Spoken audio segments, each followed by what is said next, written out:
Assalamualaikum warahmatullahi wabarakatuh.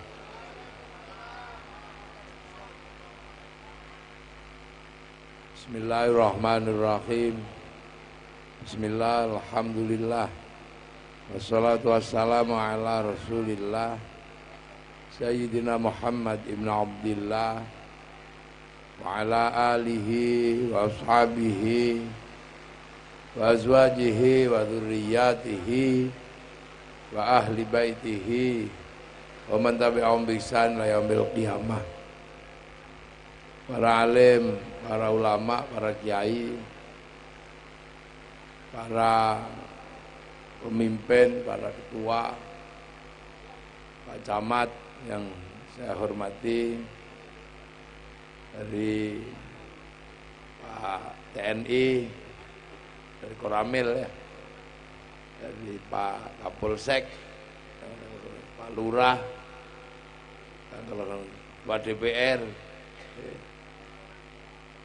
Ketua Jamaiyah Nahdlatul Ulama Suriah dan Fidiyah, para hadirin wal hadirat yang berbahagia, alhamdulillah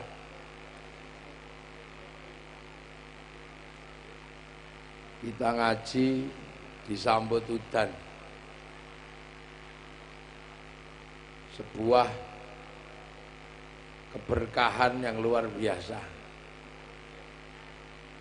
Air yang turun dari langit adalah air yang barokah, karena minas sama ima'an mubarokan, dari langit itu air yang barokah. Makanya kalau hujan ini berkah. Yang kedua, memperingati kelahiran Rasulullah Muhammad Sallallahu Alaihi Wasallam. Ini juga adalah keberkahan yang luar biasa. Jadi semoga dua keberkahan yang kita rasakan hari ini menyebabkan kehidupan kita menjadi kehidupan yang barokah, kehidupan yang manfaat, minat dari dunia ila daril akhirah. Para hadirin yang berbahagia, ini acaranya Maulid Nabi sama bersih desa. Memang kotor desa, kok dibersihkan. Jadi bersih desa, atau kalau dalam bahasa umumnya adalah sedekah bumi biasanya.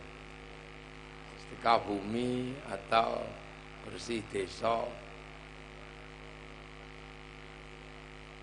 Nah, dua-duanya ini sebenarnya adalah wujud syukur. Syukur kepada apa? Syukur kepada Allah. Yang satu syukur karena mendapatkan berkah tempat. Jadi kita ini orang yang harus bersyukur karena mendapatkan berkah tempat. Berkah tempat ini tidak main-main. Jadi orang harus gede. Karena orang yang lahir di Indonesia ini punya potensi untuk hidup damai, santai, riang gembira. Itu bentuk buat kita ini memang bentuknya paling kecil. Jadi manusia ini yang paling kecil ini ya orang Indonesia ini, kecil-kecil, pesek-pesek gitu orang Indonesia. Allah bikin orang Eropa itu tinggi besar, tingginya rata-rata 190, orang Eropa. Kalau dibandingkan orang Eropa, kita ini paling kecil. Orang Eropa itu tinggi besar, rambutnya merah. Orang Arab tinggi, besar, rambutnya keriting, kuat. Orang Afrika tinggi, besar, kulitnya hitam. Orang Cina besar, kulitnya putih, matanya sipit, pipinya tembem. Orang Korea besar, matanya sipit gitu. Nah, di antara bangsa-bangsa ini yang bertempat terutama di Kobar ini, Kota Waringin Barat ini paling kecil-kecil ini. Nah, ini paling kecil, matanya juga nggak terlalu gede, hidungnya pesek gitu. Nah ya ini, coba kalau foto kita dijejer sama fotonya orang India, foto kita sama foto Sahrukan itu ya kalah bancung. Foto kita sama orang Eropa ya kalah gede. Akan tetapi bahwa Allah adil. Kenapa orang Eropa itu dibikin besar kayak begitu? Gede itu orang Eropa itu. Dalam bahasa Al-Quran, waja'alnakum syu'uban wa qabaila lita'arafu. Aku bikin kalian ini berbangsa-bangsa agar saling pengertian. Jadi jangan komplain walaupun kita kecil-kecil. Orang Eropa dibikin besar karena orang Eropa itu kalau dibikin kecil masalah. Karena di Eropa ada musim dingin. Jerman itu kelihatan matahari itu, orang besar-besar itu. Itu tidak lebih sebulan setengah. Selama setahun bisa melihat matahari tidak lebih dari sebulan setengah. Orang Eropa itu melihat matahari rata-rata tidak lebih dari 3 bulan. Kena musim dingin orang Eropa itu. Kalau sudah musim dingin, dinginnya luar biasa. 40 kulkas dinginnya. Sampai bisa bayangkan kalau dibikin kecil-kecil gini kedinginan mati. Maka dibikin besar. Jadi zaman ini harus bersyukur di Indonesia. Orang Eropa kalau musim dingin kehilangan matahari, kulitnya berubah, bintik-bintik kayak kulit tekek itu. Makanya orang Eropa itu kalau musim dingin lari ke Indonesia atau ke negara yang punya matahari, berjemur di pantai-pantai. Cuman pakai BH tok, kolor gitu. Itu bukan porno. Itu berjemur. Orang Jawa menyebutnya dede. Makanya Kobar kalau ada turis datang ke sini untuk berjemur, jangan dibikin perda. Turis harus pakai jilbab, pindah dia. Nah ini memahami bangsa lain. Orang Eropa kalau musim dingin kehilangan matahari, makanya cari matahari. Nah kadang kita itu ikut-ikutan orang Eropa. Mau kemana? Mau lihat matahari terbit. Padahal setiap hari kita lihat matahari. Loh, zaman matahari aja berharga buat orang Eropa, dia cari sampai nabung ratusan juta untuk cari matahari. Orang Eropa kalau musim dingin nggak punya daun, seluruh daunnya rontok di musim gugur. Nggak ada daun yang tersisa. Makanya orang Eropa itu kalau dengan sayur senengnya luar biasa. Karena apa? Dia kehilangan matahari. Sayur nggak ada, seluruh daun rontok di musim gugur. Rontok semua. Yang nggak rontok cuma daun cemara. Makanya bulan Desember teman-teman Nasrani kalau Natal yang dihias daun cemara. Karena di bulan Desember yang nggak rontok cuma daun cemara.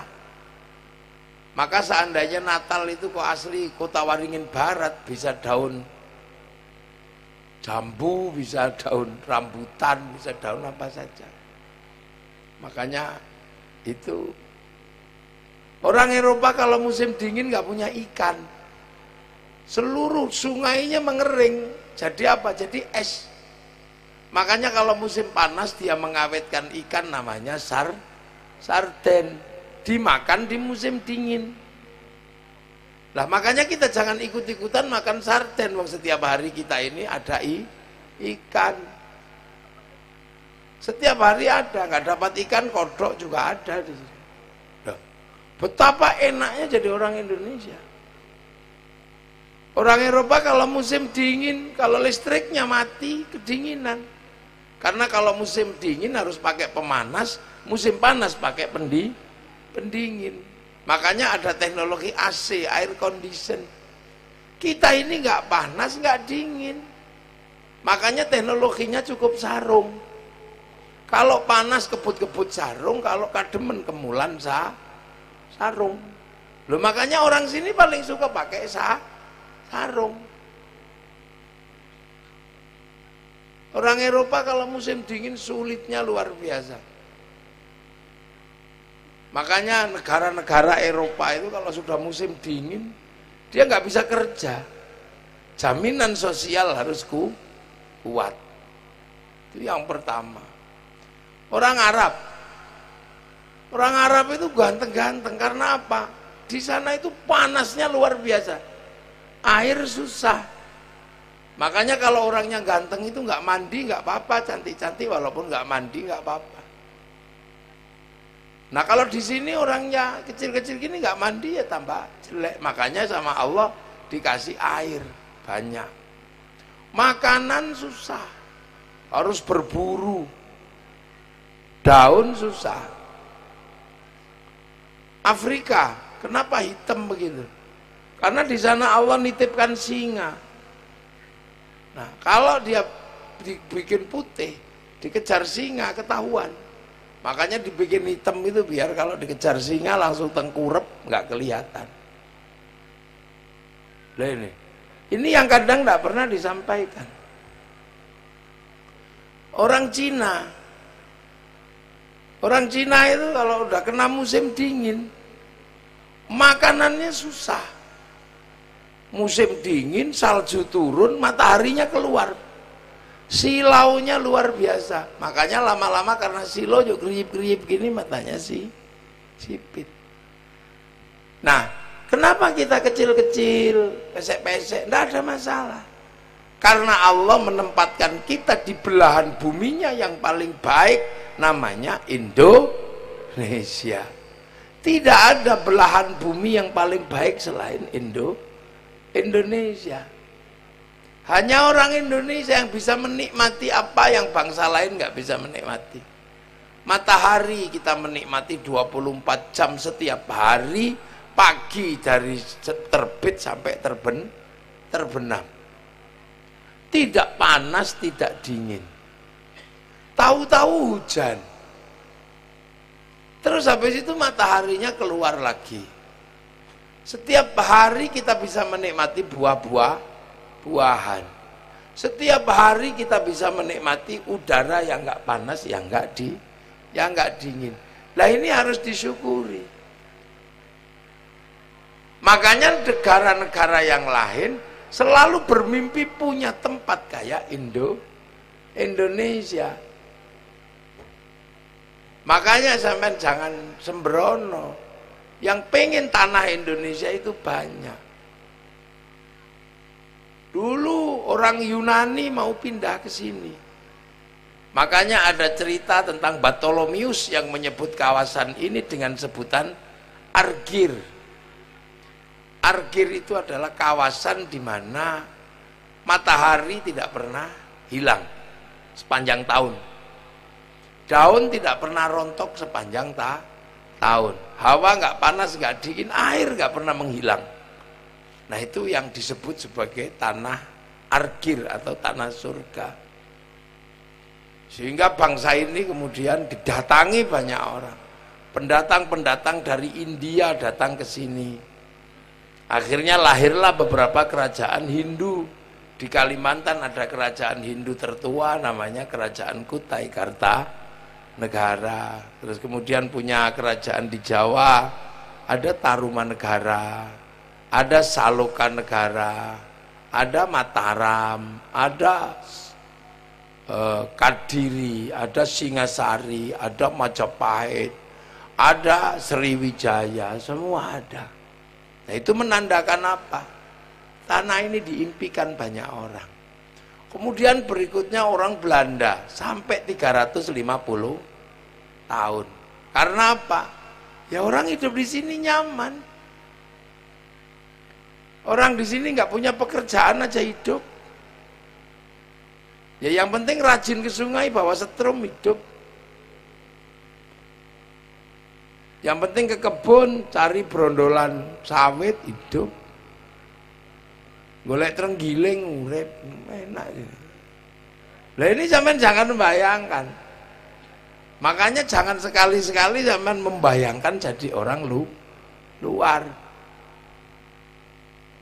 Nah itu pasti disyukuri. Nah cara mensyukurinya yaitu dengan merti dusun, mengingat kembali bahwa ada orang-orang yang terlibat di dalam pendirian sebuah kampung kalau dalam bahasa kecil. Kalau dalam bahasa gede ada yang terlibat mendirikan negara, ada yang mendirikan bangsa.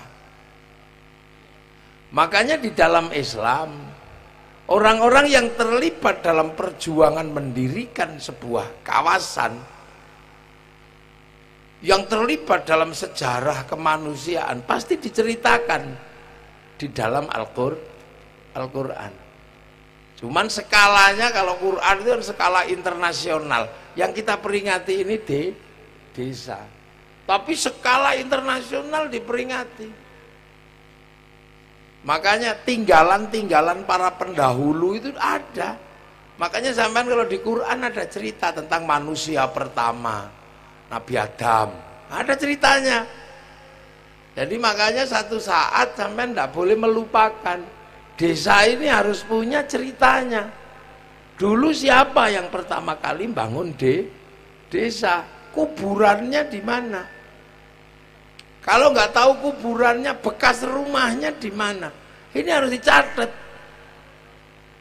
Kalau semua punya seperti itu, akan ada kebanggaan kepada tempatnya masing-masing lah. Kebanggaan terhadap tanah kelahirannya, tanah-tanah di mana orang-orang tuanya bersemayam, itu pasti akan melahirkan kerinduan dan rasa cinta. Kalau itu dipupuk, dia akan menjadi cikal bakal cinta pada tanah air.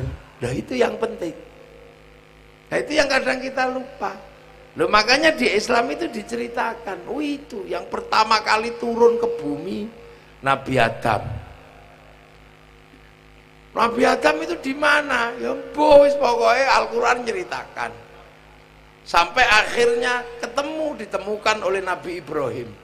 Bekasnya Nabi Adam pertama kali menyembah Allah. Gitu. Jadi akhirnya ditemukan dan ditandai.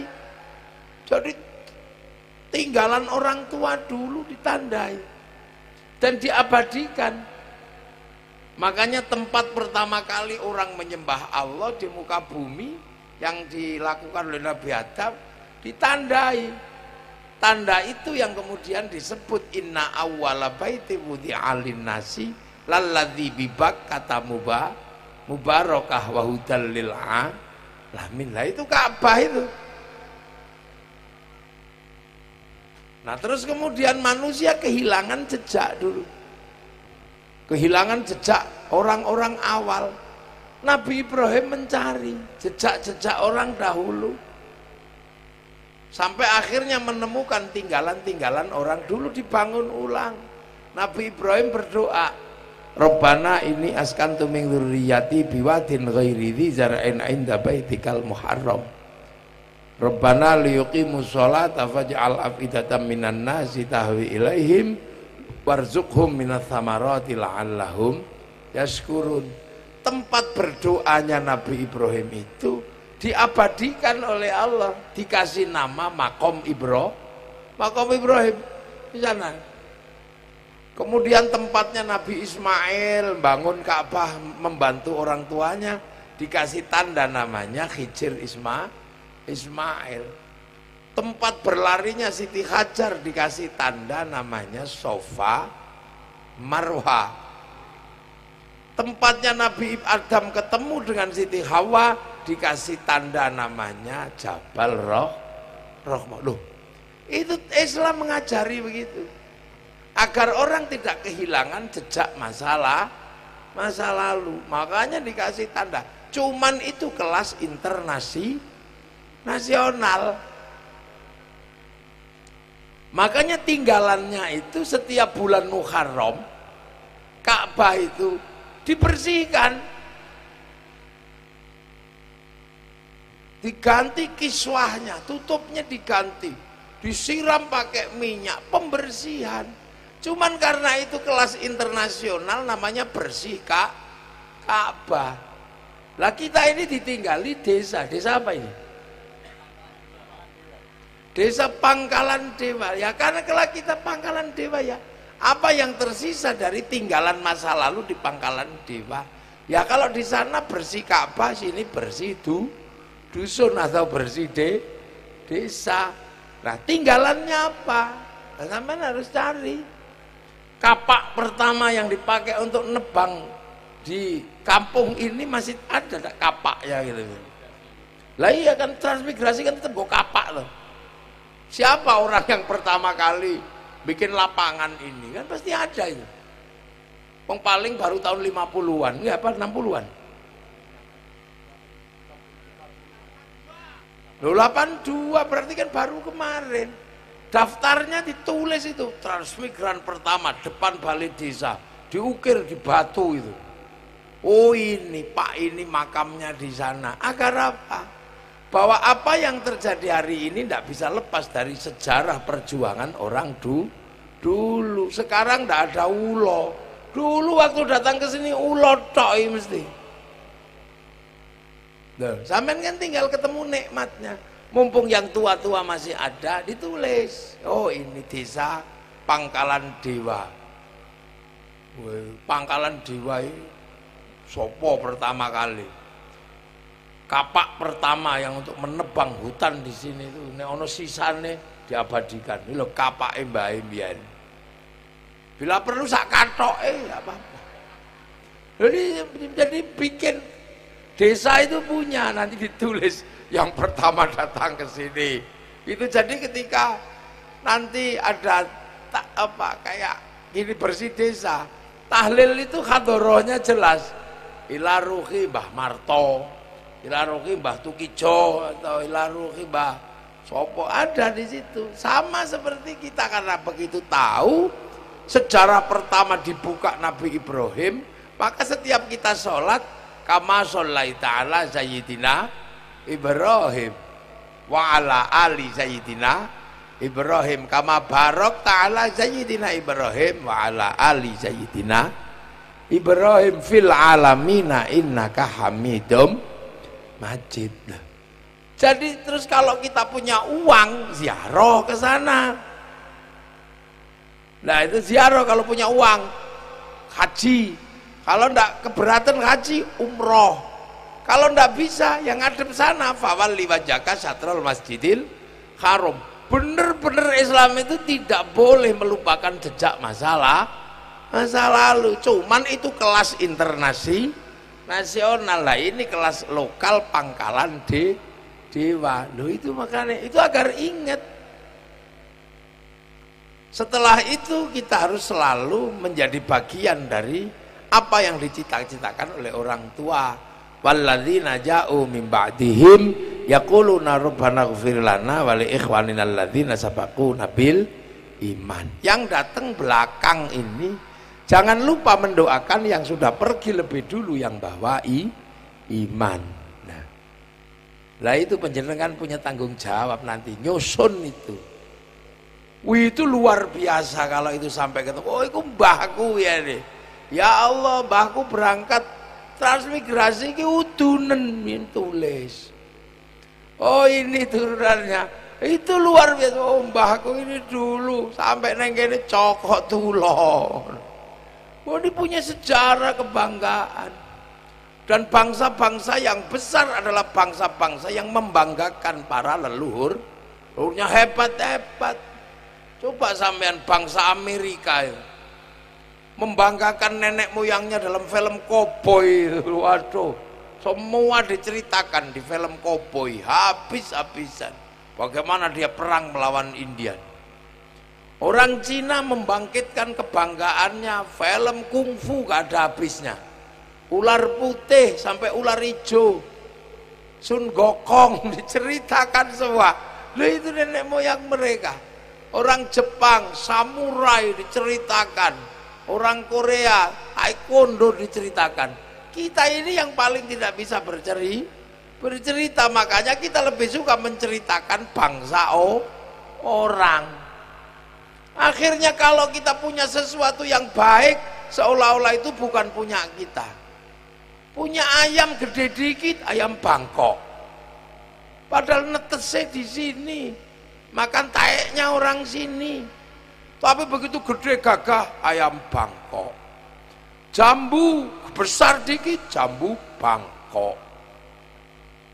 Yang tidak lupa itu masih lokal itu gula Jawa. Asam Jawa. Kita tidak bisa membanggakan. Sehingga kita ini kadang selalu lebih bangga kalau menceritakan Korea. Orang Eropa juga punya kisah yang sama. Mereka menceritakan kisahnya. Kadang kita lupa mengisahkan kisah negeri kita. Akhirnya anak-anak muda kita itu lebih bangga rambutnya merah daripada rambutnya hitam. Akhirnya kayak orang Eropa jadi LKMD, londo kok mengendase.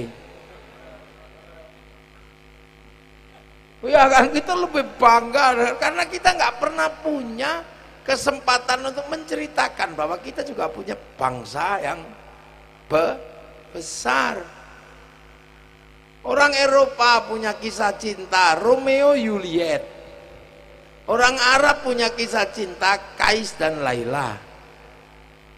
Orang Cina punya Sampai Eng Tai. Kita juga punya. Di Kalimantan ada kisah Putri Junjung Bui, Lambung Mangkurat. Kita punya di Jawa ada Ande-Ande Lumo, itu komplit. Orang Eropa punya kisah ibu tiri yang kejam namanya Cinderella anaknya. Kita punya bawang putih, bawang merah. Di sana ada orang kuat namanya Samson. Ini di sini ada Lambung Mangkurat, di Jawa ada Bantung Bondowoso, di Sumatera ada Sipahit Lidah. Orang sana punya binatang bisa ngomong namanya Tom and Jerry, namanya kura-kura ninja. Kita juga punya kancil nyolong timun. Apa yang nggak kita miliki? Cuman itu kadang kita nggak bisa menceritakan sehingga anak-anak kita lebih bangga dengan cerita bangsa lain. Semua bangsa punya kebiasaan bersenandung, bernyanyi. Setiap bangsa yang bersenandung pasti punya iringan alat musik. Alat musik bangsa kita bisa kita lihat. Orang Arab punya alat musik namanya terbang, terbuat dari kayu dan kulit. Kayu tinggal motong, kulit tinggal nemplek no. Eropa punya alat musik namanya gitar. Gitar itu kayu dan tali, kayu tinggal motong, tali tinggal naruh. Muatnya mudah. Tapi bangsa Nusantara punya alat musik namanya gamelan, terbuat dari logam. Artinya hanya bangsa yang menguasai ilmu pertambangan yang maju dan penguasaan metalurgi yang mapan mampu membuat alat musik dari logam. Ini yang kadang kita lupa, nggak ada yang menceritakan bangsa ini. Kalau bangsa lain menceritakan bahwa mereka pernah menaklukkan Arab, Cina punya sejarah menaklukkan negara-negara di sekitarnya, Arab punya kemampuan menaklukkan negara, Eropa punya cerita menaklukkan beberapa benua. Kita tidak pernah menceritakan bahwa Eropa pernah dihancurkan bangsa Mongolia, Arab pernah dihancurkan bangsa Mongolia zaman Genghis Khan, Cina diluluh lantakkan sama Mongolia, tapi Mongolia penghancur Arab, penghancur Cina dan penghancur Eropa kalah dengan bangsa Nusantara zaman Kertanegara, kerajaan Singasari di Nusantara. Itu ndak ada yang menceritakan. Makanya kita ini kadang, ala bangsa kecil, bangsa apa? Lo jangan dikira. Nenek moyang kita bangsa yang kuat, bangsa yang jaya. Makanya jangan heran kalau sekarang bangsa ini menjadi bangsa yang paling indah, bangsa yang paling riang gembira. Contoh sekarang misalnya, sampean kan nggak pernah membayangkan betapa bangsa ini punya kemampuan yang luar biasa. Sampean nggak, kadang kita ini karena nggak ada yang nyeritakan, jadi seolah-olah bangsa kita ini alah kalah jelek. Lo jangan dikira. Kemarin kita selalu mengeluh-elukan Malaysia lebih maju daripada Indonesia. Lihat itu perbatasan, kalah maju, kalah apanya? Kalah apanya? 2 bulan yang lalu semua baru tahu bahwa ternyata Malaysia punya hutang sama Indonesia 250 triliun dan nggak bisa bayar. Ayo, yang sampean lihat itu kan perbatasan maju apanya? Oke, silakan maju, jangan katakan kita kalah sama Malaysia.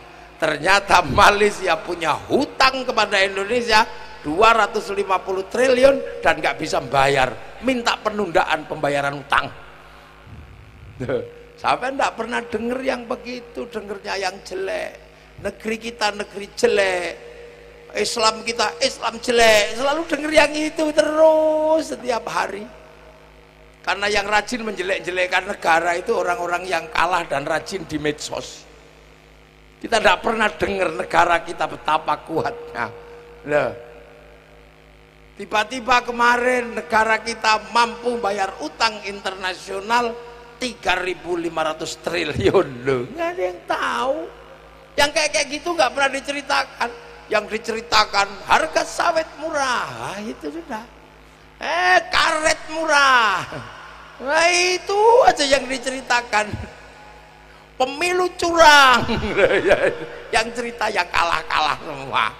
Makanya makanya ada prestasi yang dunia internasional sekarang juga bingung dengan Indonesia. Apa? Arab satu bangsa pecah jadi puluhan negara, Eropa satu bangsa pecah jadi puluhan negara, Cina satu bangsa pecah jadi puluhan negara, tapi kita puluhan bangsa, suku dan agama mampu bersatu dalam satu negara kesatuan Republik Indonesia. Nggak usah jauh-jauh, kita ngomong yang real aja. Ayo.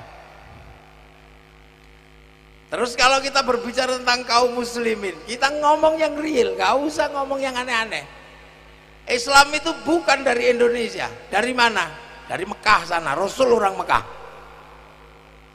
Terus kemudian dari Mekah pindah ke Madinah. Selama 22 tahun Rasulullah mengemban amanah. Setelah itu Islam bergerak ke seluruh dunia, dipimpin beberapa sahabat. Ada yang bergerak ke Cina dipimpin sahabat Sa'ad bin Abi Waqqas. Ada yang bergerak ke Afrika dipimpin sahabat Bilal, sahabat Salman. Ada yang bergerak ke Eropa dipimpin Panglima Perang Tariq bin Ziyad. Ada yang bergerak ke Rusia. Tapi semua harus ingat, setelah Islam bergerak ke seluruh dunia, yang ke Eropa berhenti tidak bergerak lagi, macet. Yang ke Rusia berhenti tidak bergerak lagi, macet. Yang ke Afrika berhenti tidak bergerak lagi, macet. Tapi yang ke Indonesia bergerak, berubah menjadi kekuatan muslim terbesar di dunia, ada di Indonesia. Orang hafal Quran paling banyak Indonesia, orang sholat paling banyak Indonesia, gitu. Orang haji paling banyak dari Indonesia. Ayo, kurang apa? Terus sampai mengatakan Islam di Indonesia tertindas, kita dikriminalisasi. Terus sampai percaya karo wong-wong lambe turah kayak gitu. Mikiro, tul, ya. Ini terkuat lah itu, dan paling riang gembira, bisa rukun dengan yang lain. Coba Islam yang di Mesir tawuran, Ikhwanul Muslimin, Yang di Suriah ribut, yang di Libya ribut, Iran, Irak ribut, yang di Afghanistan hanya masalah jenggot dan celana cingkrang tembak-tembakan bersama Taliban. Tapi yang di sini 24 jam riang gembira, ngaji sampai gini ya gak apa-apa. Wes, saya riang gembira sepanjang tahun sampean. Ada hari raya paling riang gembira orang Indonesia, mudik semuanya. Habis itu riang gembira halal bihalal, dari istana sampai RT semua halal bihalal. Roda ekonomi bergerak, pasar bergerak, kerukunan terjaga. Itu belum selesai, pamitan haji, walimatus safar, pengajian, makan terus gak ada habisnya. Akhirnya bulan Dzulhijjah nikahkan anak, di mana-mana kawinan, pisang laku, ayam laku, apa yang nggak laku ayo, terop laku. Itu belum selesai, sudah ada namanya peringatan Hijriyah. Ayo kalau sudah peringatan Hijriyah dari istana sampai RT riang gembira, solawatan. Itu belum selesai, mulutan ini sudah mulai ini. Ayo mulutan, bakul. Orang jualan balon laku, jualan terop, alah tukang syuting laku semuanya, bunga palsu laku semua ya. Kok kita tiba-tiba merasa kita tertindas adanya? Ayo, di mulutan belum selesai, nanti khol qadiriyah, bakdo mulut. Habis itu apa? Habis itu rejeban, tiap pengajian kan habisnya. Habis itu ruahan. Habis itu Ramadan, nuzulul Quran, puasa, mulai dari kolak laku sampai mercon juga laku. Nah ya Allah, orang Islam paling riang gembira itu ada di Indonesia. Malaysia jam 10 malam pengajian sudah tidak boleh ada, harus berhenti. Kalau masih maksa pengajian, tangkap askar Malaysia sini sampai jam 1 kili. Lu gitu kok ndak bawa syukuri, tiba-tiba kita harus berjuang. Awas, Islam tidak jaga kata siapa, kita ndak mungkin tiba-tiba kemudian apa tawuran. Enggak, kita dari dulu rukun, hidup berdampingan dengan siapa saja. Makanya tiba-tiba ada orang-orang baru yang dikit-dikit, mari kita jihad. Nah itu yang masalah. Selalu mengatakan Islam tertindas karena mau jualan organisasi. Makanya udah tenang aja, kita jadi NO tenang kayak begini lah. Kayak ngaji ya ilaha illallah la ilaha illallah. Lah kita ini bangsa ini. Salah satu contoh aja kita yang sekarang kita lakukan. Ini apa ini? Mulutan kan.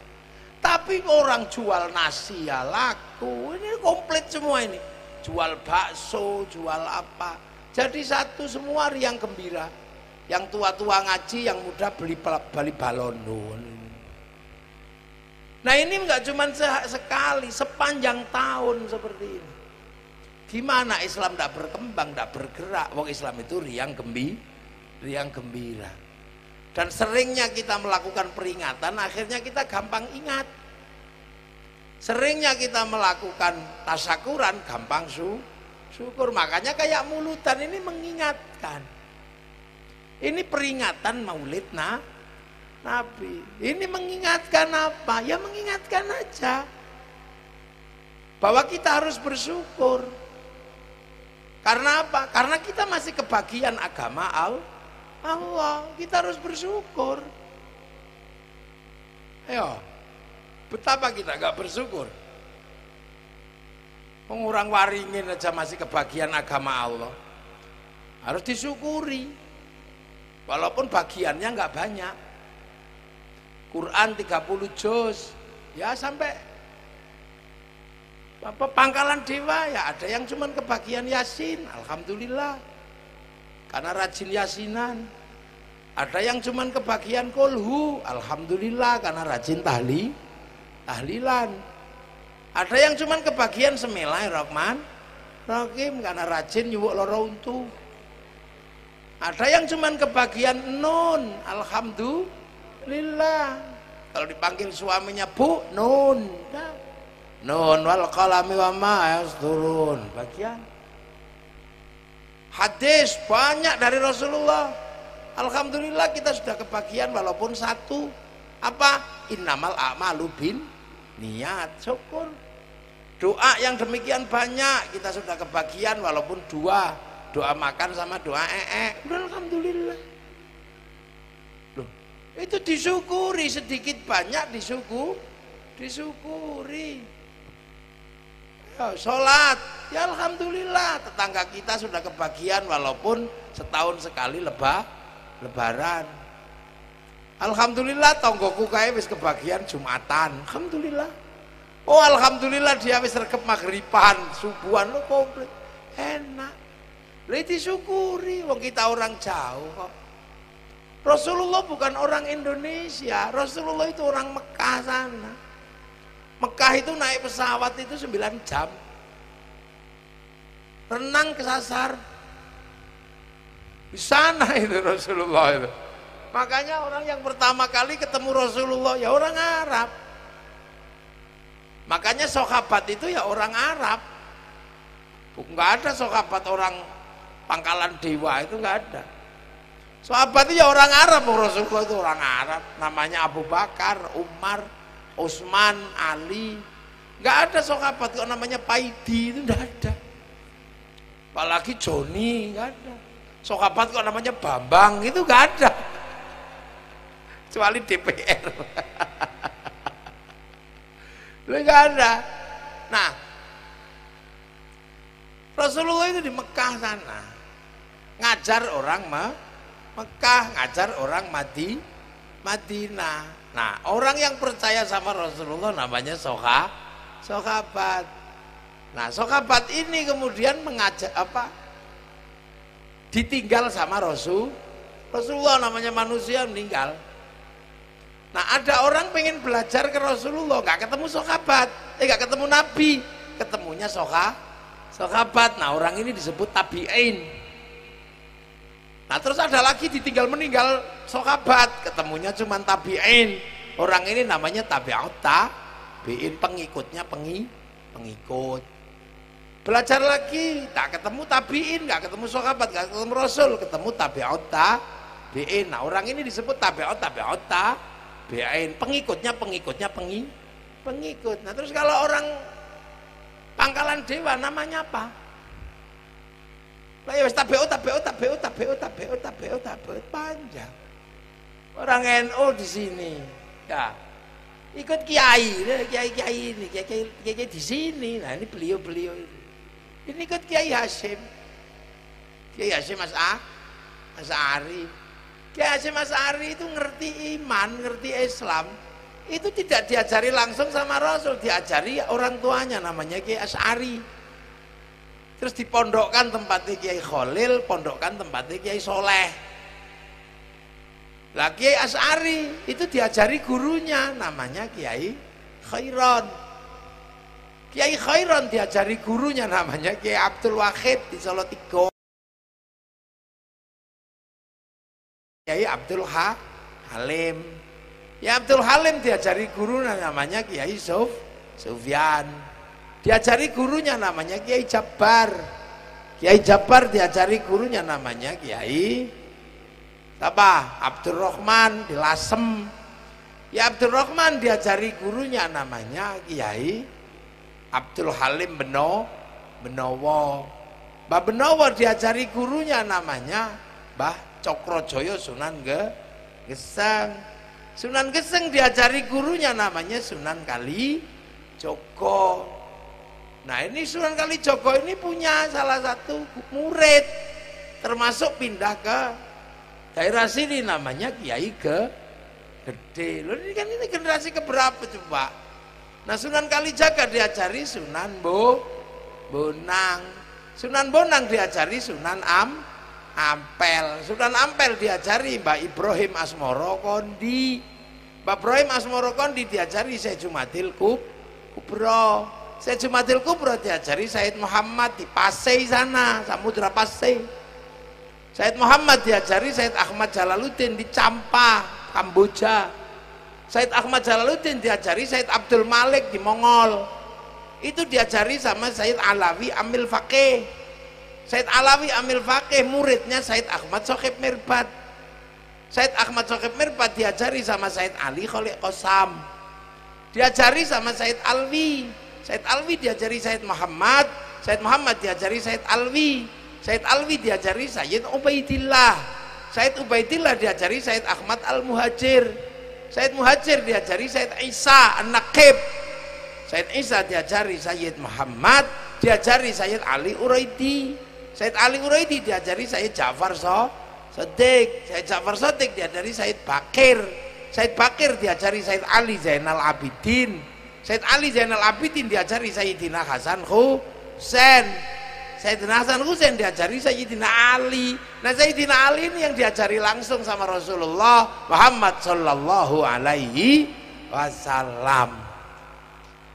Yo, ayo. Berarti sampean iki wis tabeon ya sudah. Lho sampun ado itu. Iki lho gini lho sampean kandang. Makanya akhirnya para ulama ini ya wes bahwa kita ini pengikut Rasulullah di generasinya para ulama ya gayanya ya begini ini.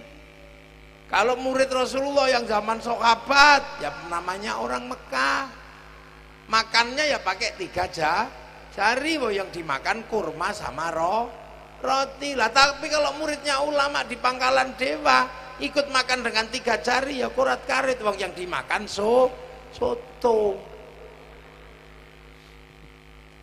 apa rawon ya usar kacip lah.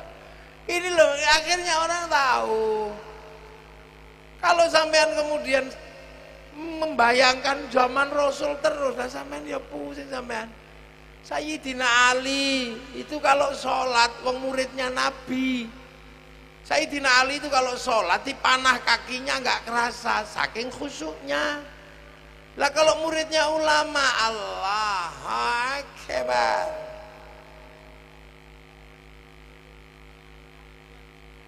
Loh, sarungnya bolong, ini tahu.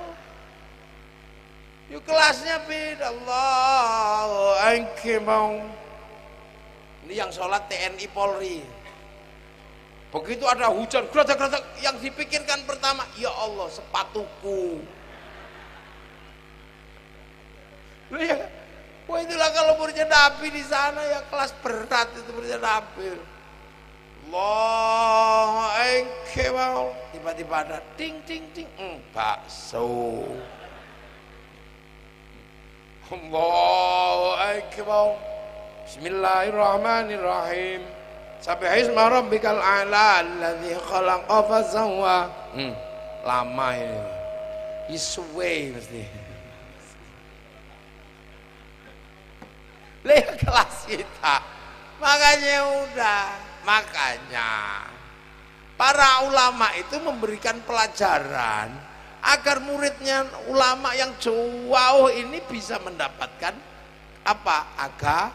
Agama. Kalau muridnya Nabi zikir diem gini hatinya kepada Allah. Lah kalau muridnya ulama gini jak diem gini ya turu. Makanya kiainya milih kedek biar gak tidur. Ya kalau muridnya Nabi di sana zikir diem bisa tahu yang dizikirkan apa wong sahabat. Lah muridnya kiai kok zikir meneng ora ngerti muni apa iku. Lah akhirnya kiainya muni la ilaha illallah. Akhirnya denger lama-lama menirukan. Itu kan caranya. Muridnya Nabi sholat dipanah kakinya nggak kerasa.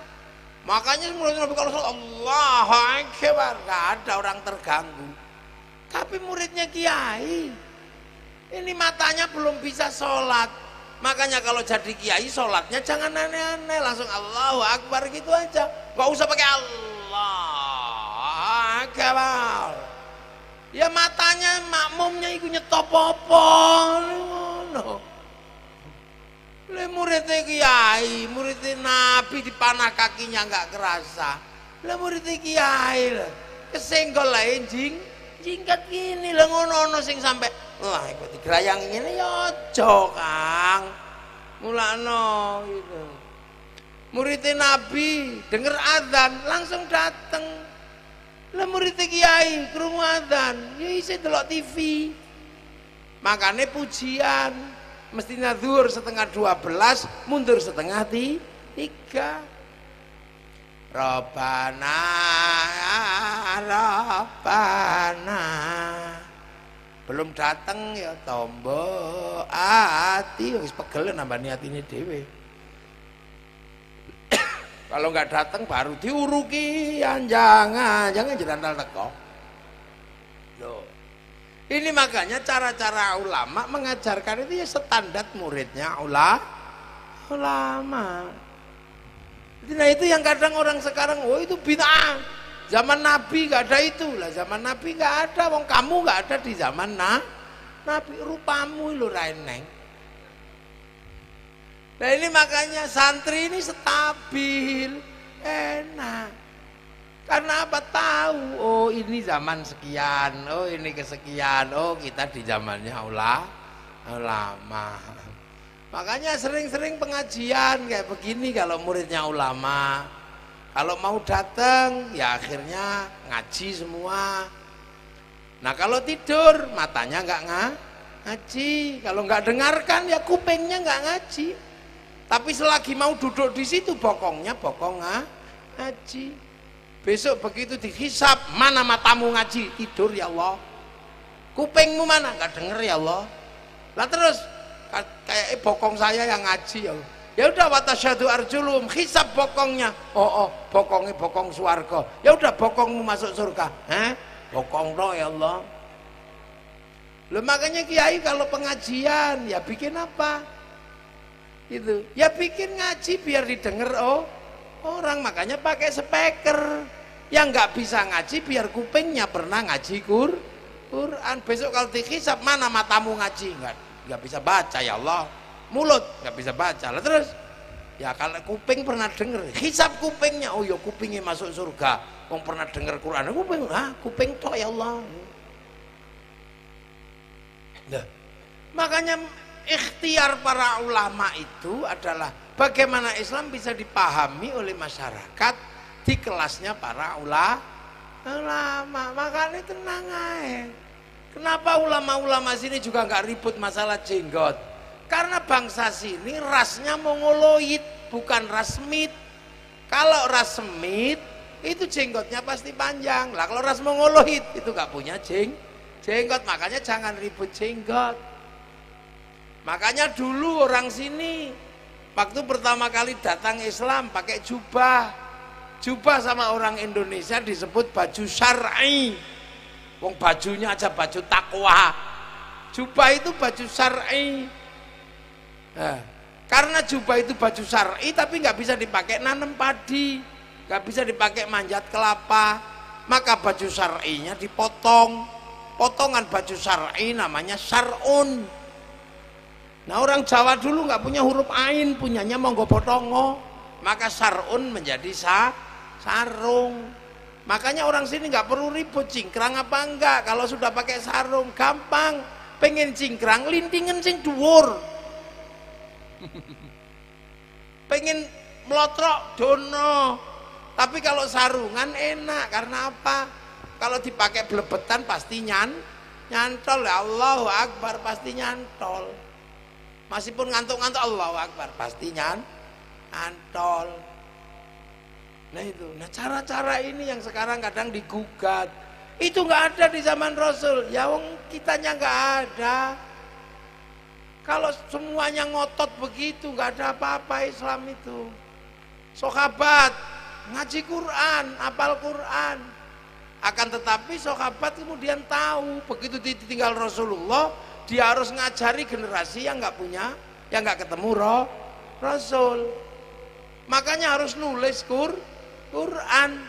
Ketika Quran mau ditulis itu sahabat Abu Bakar marah, jangan ya Umar, bid'ah, karena Rasulullah nggak mau nulis Quran, kata Sayyidina Umar. Lah ini yang mapal Quran mati semua, kalau nggak cepatnya ditulis nanti nggak kebagian. Akhirnya menurut sahabat Umar sahabat Abu Bakar bid'ah, menurut sahabat Umar tidak. Akhirnya mulailah ada orang nulis Quran. Begitu sahabat yang pinter-pinter meninggal, Qurannya sahabat gak bisa dibaca karena cuma lungki-lungki kayak cacing gitu. Akhirnya tahun 65 Hijriah, ya 65 Hijriah, Quran itu dikasih titik-titik, nun titik atas, ba titik bawah, tak titik dua. Yang kasih titik-titik namanya Abul Aswad Ad-Du'ali. Terus tiba-tiba dibaca orang, generasinya berubah, titik-titik gak cukup. Akhirnya tahun 150 Hijriah dikharokati fathah kasrah dhammah. Yang kasih syakal atau fathah kasrah dhammah namanya Syekh Khalil bin Ahmad Al-Farahidi. Disebar lagi, lidah orang beda-beda. Orang Spanyol wadduha wadduhe, orang Padang lekenud lekenui, ibaratnya gitu.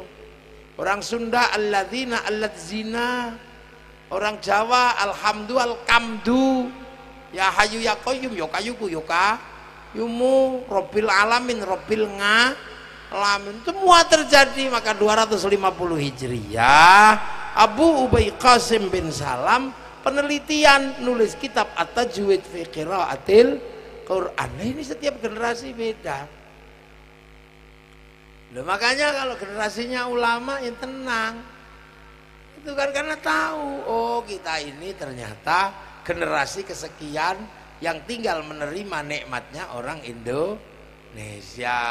Ada generasi-generasi, oh kita dulu paham ada generasinya wali. Lah generasinya wali adalah generasi yang pertama kali ketemu dengan orang Indonesia.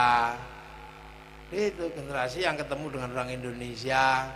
Nah, orang Indonesia ini sudah punya agama, namanya agamanya Hindu, punya negara, punya peradaban, semua udah punya. Makanya Islam di Indonesia ini kuat, karena ketika Islam datang ketemu bangsa maju, ketemu orang sudah rukun Bhinneka Tunggal Ika, udah enak. Islam datang ke sini udah ketemu dengan bangsa yang maju. Itu loh, makanya kita kemudian para ulama dulu ya sudah Islam dikembangkan dengan cara-cara masyarakat Nusantara. Nah sekarang ya akhirnya tinggal kita rawat bagaimana Islam ini membangun kerukunan. Lah makanya sekarang ini santri-santri ini kan ya sudah kita rukun, beda agama, beda suku, beda bangsa. Dalam bahasa Rasulullah namanya ra'iyah, atau yang sekarang diserap menjadi rakyat. Itu bahasanya Rasul. Itu bahasanya Rasul. Ya enak aja sekarang, berbeda-beda tetapi saling tanggung jawab. Makanya ya kalau kiai yang megang agama ya rukun, yang lain doa sendiri-sendiri. Kalau kiai doa bareng yang lain cuman amin-amin, kiainya yang doa amin amin amin. Kalau kelamaan amin, kiainya paham walhamdulillahirabbil alamin.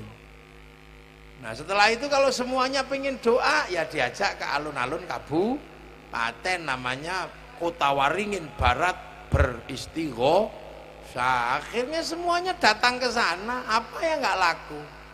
Ayo mobil ikut, bakul bakso ikut, semua rukun. Sholawat ya rukun, yang tadinya sholawat itu sendiri-sendiri rukun. Sholawat kan sebelumnya sendiri-sendiri. Yang cara Arab ada model sholawatan tiba berjanjen, ada model simtudu yuror, ada yang marhaban ya nurul aini marhaban marhaban marhaban jaddal husaini la marhaban marhaban. Nah, itu yang santri. Yang suka duror ya Assalamun mustamirun kulakhini atajadad. Nah itu yang santri duror, yang santri tebak kampung ibu-ibu ya. Ya Rasulullah salamun alaik dadadeng dadadeng ya Rafi Aisyah adfadayyaji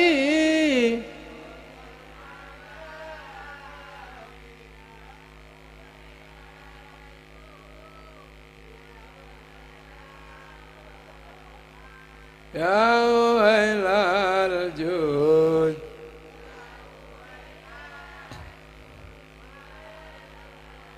duhai senangnya pengantin baru. Oh ini ibu-ibu yang asalnya dari Jawa. Ya Nabi salam alaika, ya Rasul salam salam, Anglia numpak. Nah itu yang asalnya dari Jawa, yang asalnya dari Banjar ya kayak Banjar. Ya Rasulullah salamun alaik ya Rafi'a syani wa daraj fatayaji rotalalami ya uhailal diwal karomi kota baru gunungnya Bamega orang Banjar. Lelaya itu kan cara bersolawat, tapi di tangan para ulama akhirnya solawat ini mengumpulkan semua orang. Pergi ke alun-alun Kutai Barat, sampai di sana apa? Ya akhirnya spanduk laku, slayer laku, gagang pancing lah. Laku gini, kalau yang datang Habib Syekh ya putih-putih semua. Ya nana ya gitu. Kalau yang datang kok mafia solawat ya kain hitam semuanya laku. Segala yang ada dalam hidupmu cos ini ada. Loh ini kan kerukunan terjaga. Betapa indahnya sistem kebersamaan yang dibangun oleh santri. Yang lain udah nggak mau solawatan, nggak bid'ah lah, terus kumpul ke corongan gopo. Dongo berdiri sendiri-sendiri, baik ketop-ketop menendam. Lah gitu.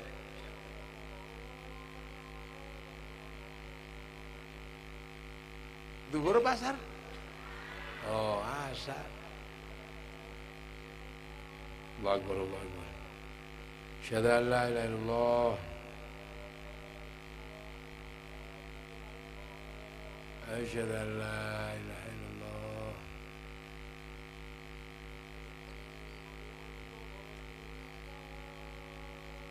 Asyhadu anna Muhammadar Rasulullah.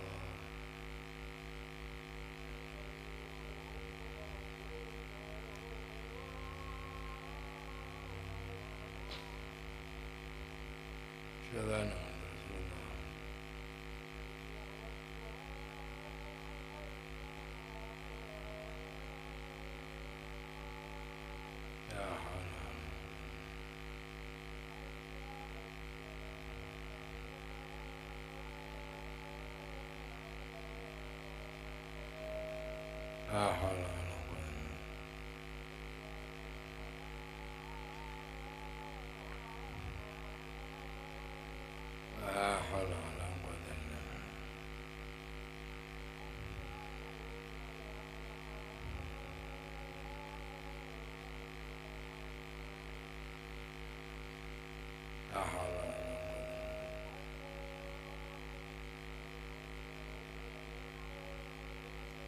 Allahu Akbar.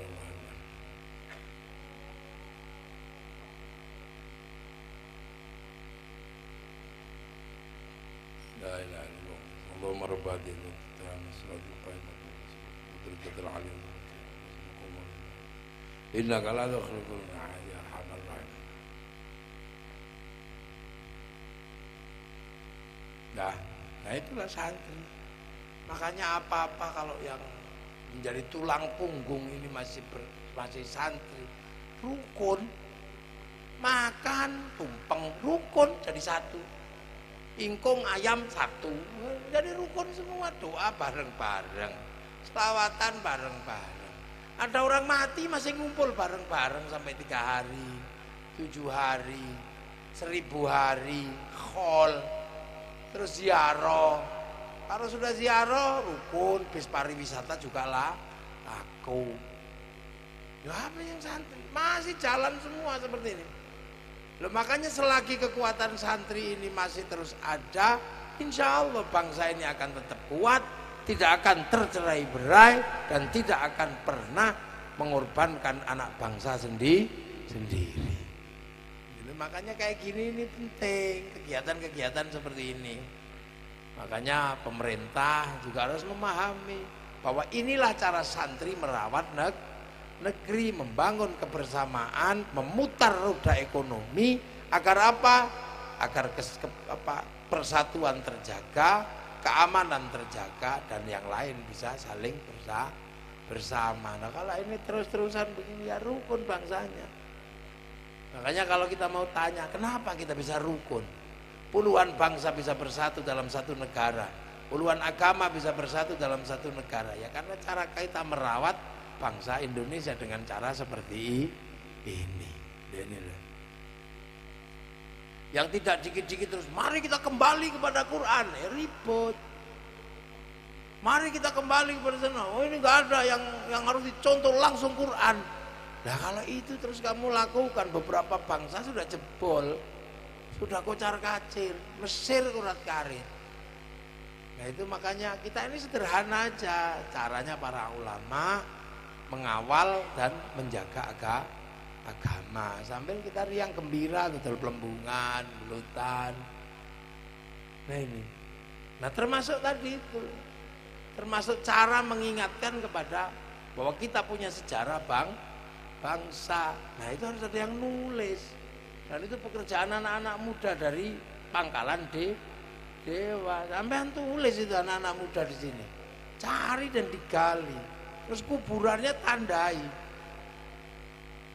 tancapkan apa merah putih atau apa di situ sebagai tanda bahwa ini loh, orang Jawa bilang danyang, loh itu danyang. Nah itu ujian kayak gitu, itu santri itu, karena yang ditunggu masih di lapangan semua, maka dia ya nunggu. Ya harus sabar Pak. Yang ditunggu masih di lapangan, nggak usah tergesa-gesa, nggak apa-apa, wong kita juga lagi ngaji. Nah ini, alhamdulillah, makanya negara dengan cara seperti ini berkembang.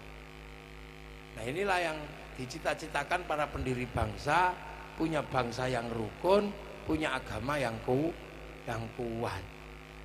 Apalagi kalau sudah ibu-ibu ini udah kumpul semua, udah beres. Bangsa ini udah akan beres kalau yang ibu-ibu udah kumpul semua ini. Ibu-ibu udah ngaji, udah kumpul semua, problem bangsa beres sudah pokoknya. Gak akan ada keributan. Karena kalau ibu-ibu rajin ngaji pasti anaknya pinter. Wong madrasah pertama itu perempuannya rajin ngaji, kayak gitu bokongnya sergap ngaji. Keluar anak bokongnya diajar ngaji juga seneng. Nah kalau ibunya nggak suka ngaji, bokong anaknya diajar ngaji ya lari-lari. Ya, makanya alhamdulillah desa Pangkalan Dewa punya kebiasaan yang ini teruskan agar apa? Kuat bangsa ini. Fa insyaallah semuanya akan mendapatkan kebahagiaan. Amma ba'du. Lah ini baru mukaddimah saya. Urung mulai ngaji. Saya belum mulai ngaji, itu tadi itu baru pembukaan. Jadi tenang saja. Jadi ini lagi mukaddimah. Ini belum mulai ngaji. Jadi mbok pikir saya tadi itu udah ngaji. Belum, itu baru pembukaan. Loh kiai itu kalau ngaji pembukaan selesai kan amma ba'du. Nah tadi saya sudah sama ba'du belum? Berarti itu belum mulai, saya baru mau mulai ini. Ini ngajinya kan mulutan Pak. Ayo ngaji mulutan saya. Jadi tenang, sabar. Saya baru selesai amma Ba'du lah, ini lagi arep mulai ngaji mulutan. Nah, kita ini memperingati kelahiran Rasulullah. Tapi yang kita pilih ini adalah model pengajian. Mulutan model pengajian itu mulutan model baru. Jadi ini pengajian ini mulutan model baru. Pengajian mulutan kok pidato itu model anyar. Itu modelnya Sayyid Salahuddin Al-Ayyubi. Persiapan perang di Antokia.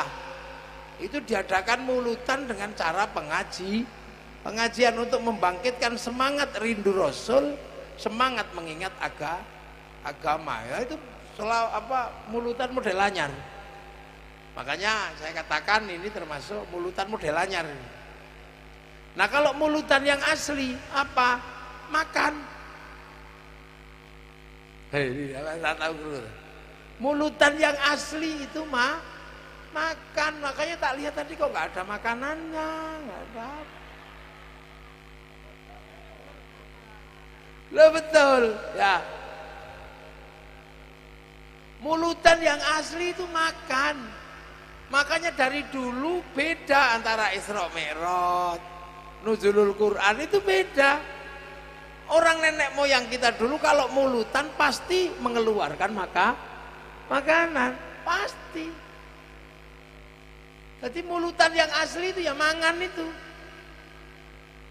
Kenapa?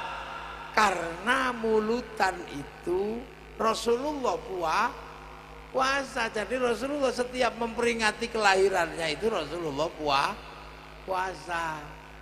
Nah, ketika Rasulullah puasa, sahabat itu pulang ke rumah masing-masing. Nanya kepada istrinya, "Dek, apa Mas?" Rasulullah puasa memperingati kelahirannya. Nah, ada makanan apa di rumah ini yang bisa dimasak untuk nanti sore kita hantarkan sebagai makanan buka Rasulullah. Akhirnya semua bilang begitu. Akhirnya kalau Rasulullah puasa memperingati kelahirannya, seluruh rumahnya para sahabat itu bau roti, bau daging, semua. Nah, nanti kalau sudah sore, seluruh makanan itu dihantarkan kepada Rasulullah. Nanti sahabat itu royoan. Wah, punyamu apa? Punyaku gulai. Enak punyaku pentol. Lah punyamu apa? Ayam goreng. Punyamu? Wah, punyaku ikan lais. Punyamu apa? Oh, ini ikan apa? Oh, ini apa masakan di bawah.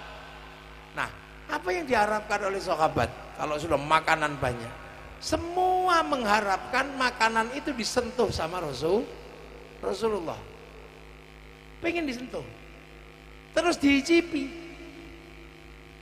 Karena apa? Kalau Rasulullah menyentuh dan ngicipi makanan, pasti berdoa, Allahumma barik lana. Nah, doa barokah itulah yang diharapkan oleh para sahabat. Karena kalau makanan sudah mendapatkan doa barokah dari Rasulullah, makanan itu menjadi makanan barokah.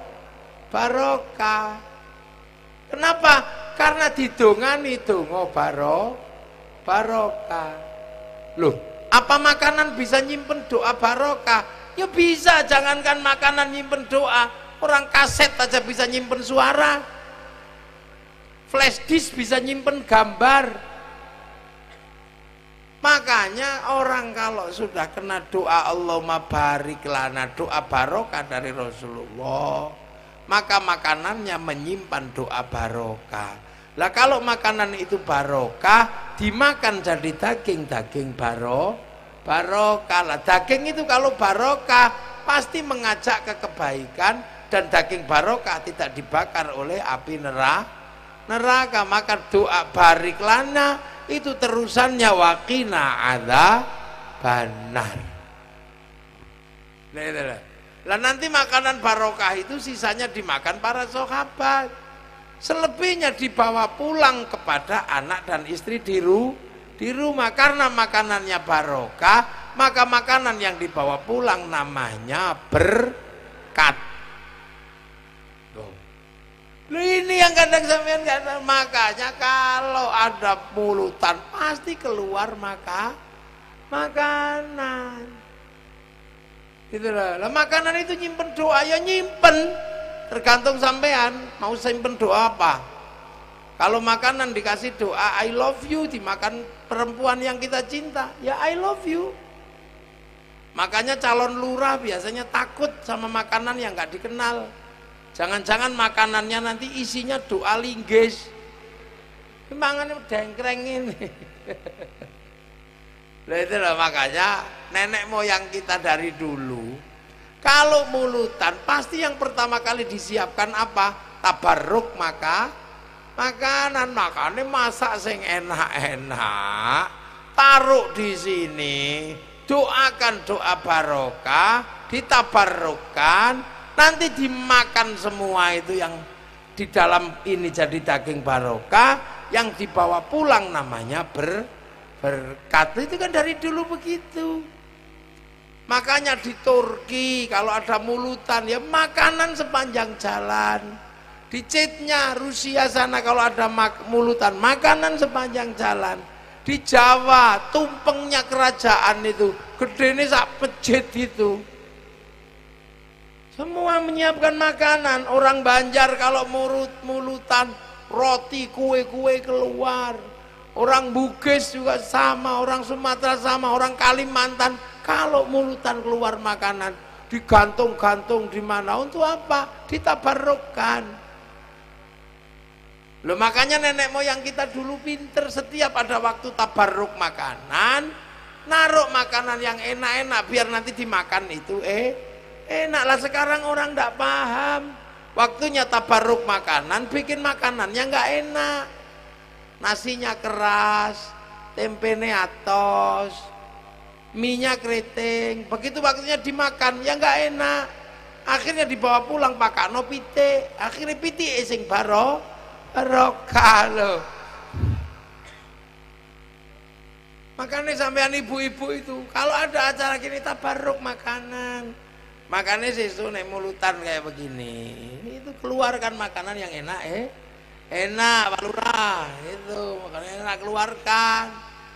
Terus sedekah kepada para pendahulu, bersih desa, motong sapi begitu, ada sapi sekalian untuk mulutan dua barokah. Makanya ibu-ibu itu kalau punya anak ya diajari dapat kapur sekilo orang gak nyantol belas, siapkan makanan didoani. Ya Fattah ya Alim, ya Fattah ya Alim, ya Fattah ya Alim. Sudah. Kalau itu sampai lakukan kasih minum. Ini insya Allah pinter. Kalau punya anak dikasih makan nggak tambah sehat, ambil air, bacakan ya Hayyu ya Qayyum, minumkan. Punya anak kok gelutan, bacakan ya Allah ya Latif, minumkan. Punya suami mau nikah lagi, ambilkan air, minumkan. Lah iya diinstal ya Rahman, ya Rahim, ya Rahman, ya Rahim gitu. Ojo kok malah ngopi. Bila perlu install pakai lagu kenangan berdua. Apabila ku ingat dirimu di saat bersama hidup sengsara, terus didoni cuk itu pembeno. Lah iya sing anak-anak muda, hanya dirimu yang bisa membuatku tenang, cuk itu minumkan. Nah ini makanya besok kalau mulutan siapkan tabarruk makanan yang enak enak, biar di dalam diri kita ketitipan makanan barokah. Fa insya Allah kalau orang punya daging barokah, hidupnya pasti ngajak ke kebaikan barokah. Lo kayak gitu. Mulakno nggih, esuk meneh mulutan aja sepi ngene. Nggih, aja sepi ngene krisis corona. Keluarkan bila perlu duren jejer tengah. Sebelah kene mangge, sebelah kene anggur. Sini daging sapi. Wah, sing enak-enak.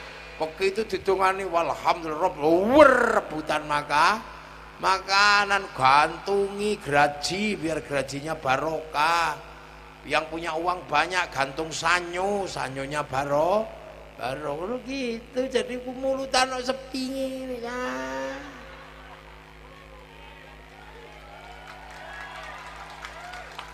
Lah itu lah ibu-ibu era dong mulane.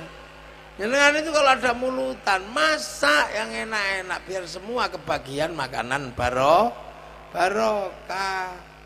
Makanan barokah itu hilangnya susah dari dalam tubuh. Iblis stres kalau orang ada makanan barokah di dalam tubuhnya.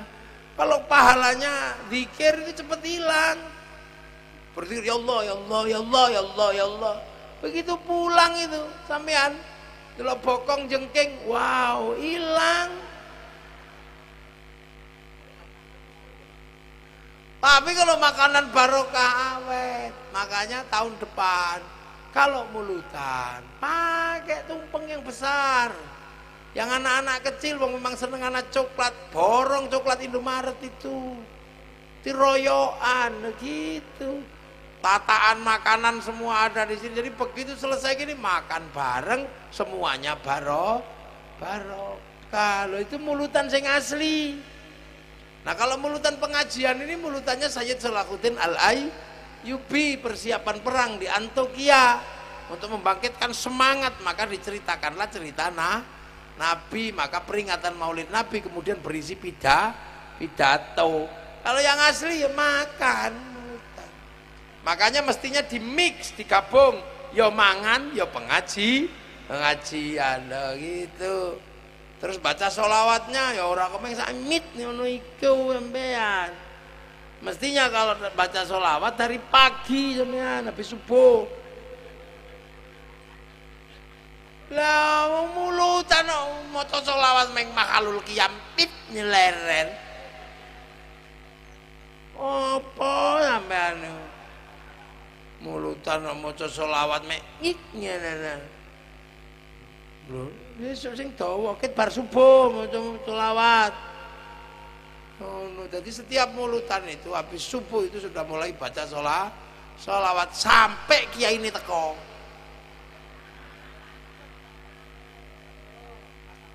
Lho bener.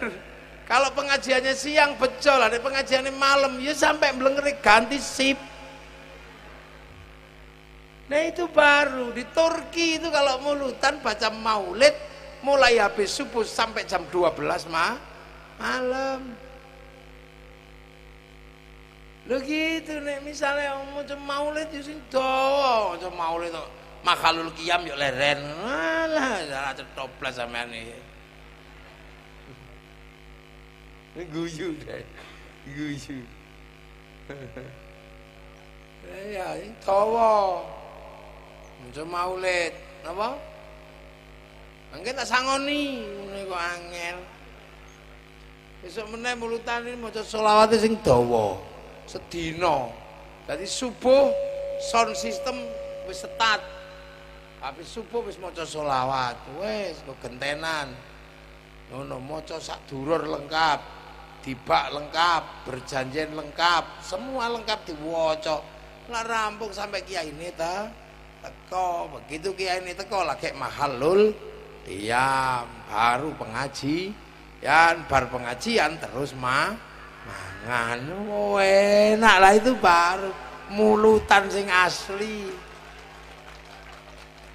Iya sampeyan ning omah duwe cendol tokno. Nanti nggawa panganan dhewe-dhewe ditabarrukno ning kene. Ora perlu ngenteni panitia. Nggawa panganan dhewe-dhewe ditabarrukkan. Nek gak ikhlas dipangan wong, engkremi dhewe. Jo aku tabarruk panganan dhewe. Moh aku tenono tak tutupi dhewe tak pangan-pangan dhewe ngono. Salahmu gawe kok ora enak, aku gawe enak pangan-pangan dhewe. Oleh. Ngono nggawa tuku coklat. Mulane ana sing kumpul lho. Iku kan panganane dhewe. Mosok panganan-panganane dhewe dimasak-masak dhewe kok dadi panganan barokah. Lho aja ngono. Cah lanang kali cah wedok, laki-laki dan perempuan sama-sama bajunya hitam, sama-sama hitam. Pergi ke KUA, di dalam KUA dinikahkan, terus didoakan barokallahu laka wa barokah alaika. Begitu keluar, barangnya masih sama, bajunya masih sama, tai lalatnya juga belum berubah, tapi nilainya berubah. Jadi suami istri jiwit barokah, buka katoke barokah. Nah itulah namanya doa, itu membuat sesuatu yang masih sama tapi nilainya berubah. Itu mlane sesuk nek mulutan ning pangkalan dewa ya aja sepi ngene cah. Wah, mulutan ning meriah. Ngono, makanan dijejer, anggur digantung. Wah wis hormat maulidin Nabi Muhammad sallallahu alaihi wasallam. Lah iku mulutan sing asli. Nggih Pak Lurah nggih. Lho ngoten. Nggih mboten? Tahun ngarep mulutan tenggen kula sampeyan nek ero. Kok durane sak trek ning omah. Nggih. Panganan digantung, ingkung ayam. Ayam sing satu ekor regane 100 juta, 200 juta tak potong gawe mulutan. Mulutan kok pitik pincang isin aku.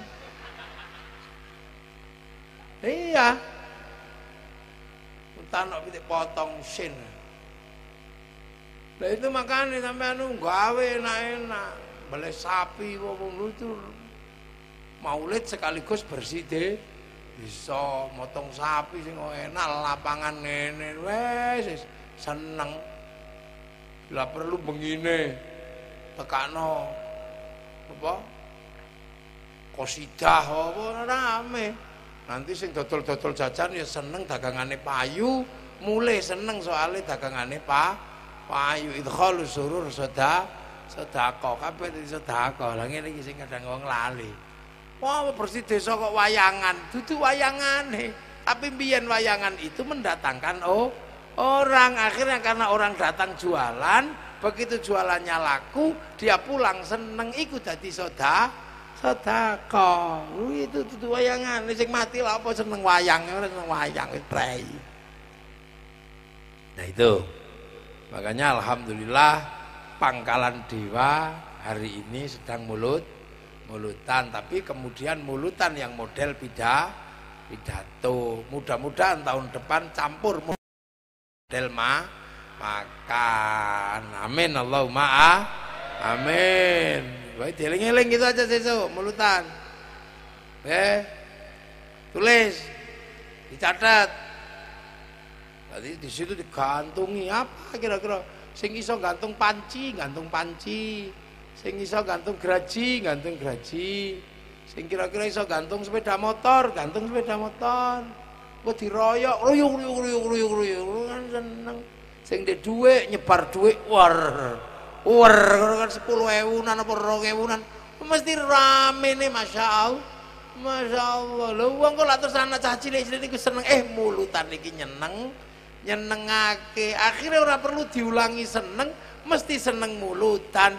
Lah nek wong seneng mulutan mesti seneng dateng Kanjeng Nabi. Ngono. Aja kok malah megelno. Mulutan gak ono panganane lungguhe suwe. Wis pegel kabeh malah.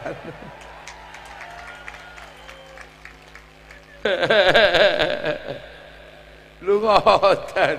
Nyenengno, kae wis nyenengno to kae. Lha iku ibu-ibu dodol jajan tapi kok gak ono sing tuku. Nah iki gara-gara bapak ibuke gak disangoni dhuwit. Sangoni dhuwit cek tuku jajan, sing anake tuku jajan, ibuke ngaji, bapake ngaji wis diumbar mawon, Pon. Ya 100.000 budal rono. Kula prayu berkah sosis ra ono sing tuku wae lho. Sing payu sing murah-murah ngono enak, larang sosis ora patek payu kowe. Sangoni wong lanang sing gagah, bojo metu sangoni dhuwit, cek ayem. Nggih mboten? Lho nggih. Wedok niku sawah kok, nisaukum harsul lakum. Wedokmu sawahmu. Sawah nggo nukulke untuk menumbuhkan tanaman. Tanaman akan bagus tumbuhnya kalau sawahnya bagus. Maka pemilik sawah laki-laki harus ngerti bagaimana membuat sawah menjadi bagus. Sawah kok mulai jerawatan, belikan skincare. Ngono baru gini. Lo tepuk sing banter, gak usah sungkan-sungkan. Sawah kok bajunya jelek, belikan daster yang bagus, gelangi. Tugasnya wong lanang kok. Wong wedok kok ringete wis mulai mambu krana kangkepen, tukokno AC. Wong wedok nek lunga ning pasar kok pedhake clepret-clepret, tukokno Avanza, gitu. Baru gagang. Sawah itu ditanduri tidak boleh kurang air, harus banyak pupuk.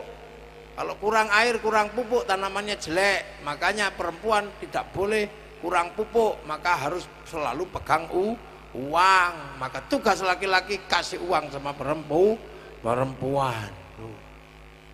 Sing lanang mate iki jare.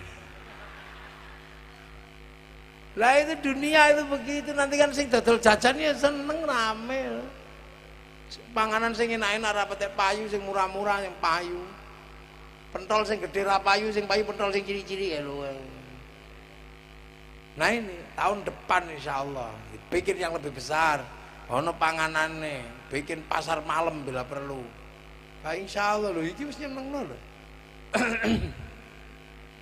Pak Camat ini kalau dihitung ini roda ekonomi yang berputar di sini berapa? Kalau ini setiap hari ada di bulan Maulid, insya Allah rezeki lancar. Ketahanan pangan juga terjadi, kerukunan terjaga. Loh gini caranya santri merawat negeri. Makanya jangan heran kalau kemudian setelah ditinggal Rasulullah, Islam di Indonesia adalah Islam yang paling besar di seluruh dunia. Loh ini. Ya mudah-mudahan semuanya barokah. Tak dongakno tahun ngarep ono panganane sing enak-enak. Ya aru pengajian. Insyaallah Maulid Nabi ini pada barokah, rasa cinta akan terbangun. Al-Fatihah. Ar-Rahmanir-Rahim. Maliki yaumiddin. Shiratal ladzina an'amta 'alaihim. Bismillahirrahmanirrahim. Alhamdulillahirabbil alamin. Hamdan na'imin, hamdan syakirin, hamdan yuwafi ni'amaka fi mazidah. Ya Rabbana lakal hamdu kama yanbaghi li jalali wajhikal karim wa 'azimi sultanik. Allahumma iftah alaina futuhal 'arifin bi madhika wa salina rahmatak wa dhakkirna wa nasina dzal ikram. Allahumma ij'alna ummatan sayyidina Muhammad. Allahumma ij'alna ummatan sayyidina Muhammad. Allahumma ij'alna ummatan sayyidina Muhammad. Allahumma aslih ummatan sayyidina Muhammad. Allahumma aslih ummatan sayyidina Muhammad. Rabbana atina min ladunka rahmah wa hayyi lana min amrina rasyada. Ya baina ummatina masyayikhina wajati jil masyayikh pangkalan dewa. Allahumma ighfir lahum warhamhum wa'afi mafanhum. Allahumma la tahrimna ajrahum wa la taftinna ba'dahum waghfir lana wa lahum. Allahumma jil qabrahum rawatan min riyadil jinan. Allahumma zil rahmatan fardiyah min qubur min Muhammadur Rasulullah yaqil min al-jil rabbika radiyatan mardiyah fadkhuli fi ibad wa adkhil jannati. Rabbana atina fid dunya hasanah wa fil akhirati hasanah wa qina adzabannar. Sallallahu alaihi sayyidina Muhammadin. Alhamdulillahi rabbil alamin. Al-Fatihah. Ghairil maghdubi alaihim waladdallin. Amin. Assalamualaikum warahmatullahi wabarakatuh. Allahumma shalli ala sayyidina Muhammad.